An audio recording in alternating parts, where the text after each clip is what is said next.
Here we go.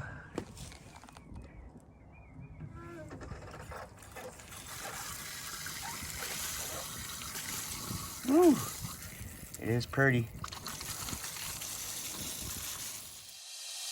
A couple weeks later, in January, I got a call from Philip letting me know that he was coming out to California. Specifically, he was going to visit Escondido to chat with me and show me some of his Simpol products. On January 13th, 2020, Philip rolled into my town with an Excalibur water-fed pole and one of his magic filters that he had been using to clean solar panels with. One of the main things is this is a non-DI RO filter that I've had for almost 6-7 years, and you don't need RO or DI to do solar cells. You're Water testing in, water out, that's it. And how does the water test? It tests. It doesn't matter about the TDS like the Tech 7. We're not bringing TDS down. We're causing a chemical reaction to cause the TDS not to stick. And that's all you really need. And actually, if you want to use chemicals, the more hard the water is, the more chemicals you need to make it soft. Well, this is kind of like a chemical way to make it soft. I now had the combination set up that Philip had been claiming that he had been using to clean solar panels without using any deionization or reverse osmosis. For the next 5 months, I began using the Tech 7 and the SimFilter combination to clean solar panels, and the results were amazing. Okay, here's an easy one. So what I did is I washed with regular water, and then I set up the SimFilter, and then the Tech 7, and then my nozzle, and I'm giving just a quick rinse with the water coming straight out of the Tech 7 and the SimFilter.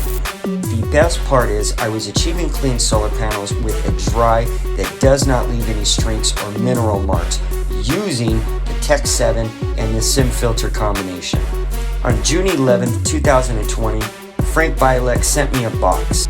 This box contained a bunch of filters that he wanted us to use in a wide variety of solar panel cleaning situations. The box contained one sediment filter, one carbon filter, and 2 mystery filters. We weren't told what was in the 2 mystery filters. Are you going to come off of that to the thing? Yep. To your pole? Yep. Yep.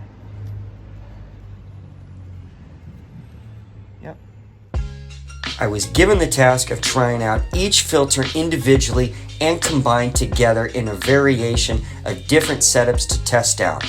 And with that, we began using the filters immediately on all residential and commercial solar panel cleanings. Moving the sediment filters and the Tech 7 around would give us different outcomes every single time.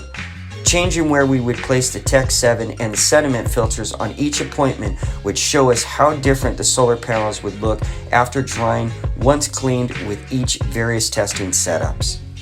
The testing continues. In August 2020, I stopped testing the sediment filters and began a whole new testing phase. Frank had sent me out the first Solar 7 prototype. From the moment I opened the box it was shipped in, I was immediately blown away. But what exactly is the Solar 7? Myron here from PH7 Pure Water Systems. Today I'm just going to do a quick little video here on the new Solar 7 that we've been developing. I've been working on this for probably, if you take in consideration the Tech 7, you know, that started about in 2017. So basically from 2017 till now, this setup has been in development, starting with the Tech 7.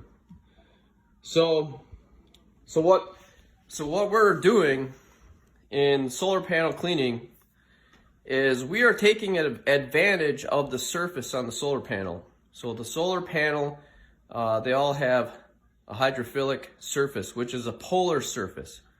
It has a positive charge, no, negative charge. Get positive, negative, switch around. But, so when it comes to cleaning, it has to do more than just the water. It has to do a lot with what we are cleaning.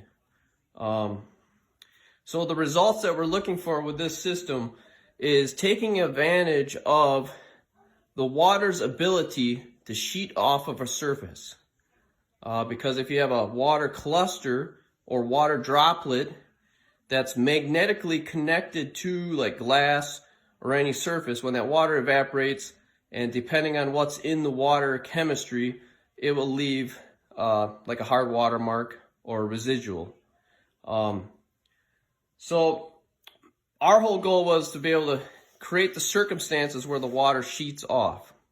Now granted, we still have to do some water filtration just because there's so much stuff in water. I know in my area we got a lot of rust, iron, and sometimes the filters, the pre-filters we change, we got a lot of mud, just nasty stuff. But at the same time, we want to take advantage of natural occurring things that happen in nature on water. And that's one thing that Tech 7 does and this solar system does. So now there is some consumables on this. So you can see we have a pre-filter right here. And that's just a sediment filter. It's a 5-micron sediment filter. Now that's going to just catch all the big stuff that's in the water, right? Well, let's just start from the beginning. So we have a Tech 7, right? So the water hooks up here. It goes through the Tech 7. Tech 7 is the reaction chamber that starts manipulating the water on a molecular scale, right? So we're already here. We're starting to change the water. Then it goes up into the sediment filter. The sediment filter starts taking all the big stuff out. Rust, dirt, whatever's in the water. From the sediment, we come down here, and now we go into the big silver filter. Now the silver filter, everybody wants to know what's in it. And I'm not releasing that information yet. I can tell you this, it's a very economic, very cheap material. There is some unknowns about this.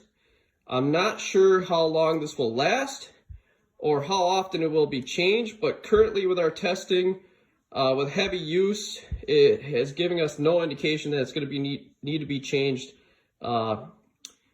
anytime soon. So potentially this chamber here could it might need some back flushing. It might, the material in it, I would say down the road, years of use is probably going to have to be changed at some point. And that might vary from place to place because water chemistry is different all over. Some locations with really good water, you might be hardly ever putting a sediment filter in, and, you might have to do very low maintenance to the system. And so that's going to vary from location around, the world, I guess you could say. So after the silver filter here, then we go up to an additional Tech 7 that's in the handle here. So we start the reaction again that we want. Now, from here to here, the water is much cleaner, all right? Now, granted, we're not lowering the TDS of the water. This is not a DI or an RO system. So, but the water's cleaner. A lot of the stuff has been taken out of the water. But like I said, we've changed the water, in a sense, to react differently on the surface. So we're looking again for the sheeting effect. So we don't want water sitting on the surface. All right, so from here you would hook up your hose, your water fed pole, or whatever you want. And then this is an additional third Tech 7. You take it off, you put it by your spray gun, or you put it before your water fed pole, and then like for your spraying, for your final rinsing and stuff like that. So that's kind of where we're at right now. So probably the number one thing that will be consumable on it is going to be the pre-filters will need to be changed when they get dirty.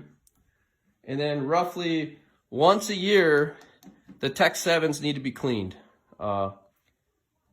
Over time, the Tech 7s will burn out, but from our testing, it looks like they're going to last a very long time with cleaning and stuff. So that's it. This is the new Solar 7. This is the first production one built. This one will be going out to California for some final testing. I don't have a price for you guys yet, but this is it. Pretty sweet setup. So hopefully that can answer some of your guys' questions. All right. The Solar 7 continues to stay in use with me and my team as we clean residential and commercial solar panel cleaning still today. Currently, there are less than a dozen Solar 7 filters out there around the United States being used by cleaners. What is the next chapter for the Solar 7? I guess you'll just have to wait for the next video in this series.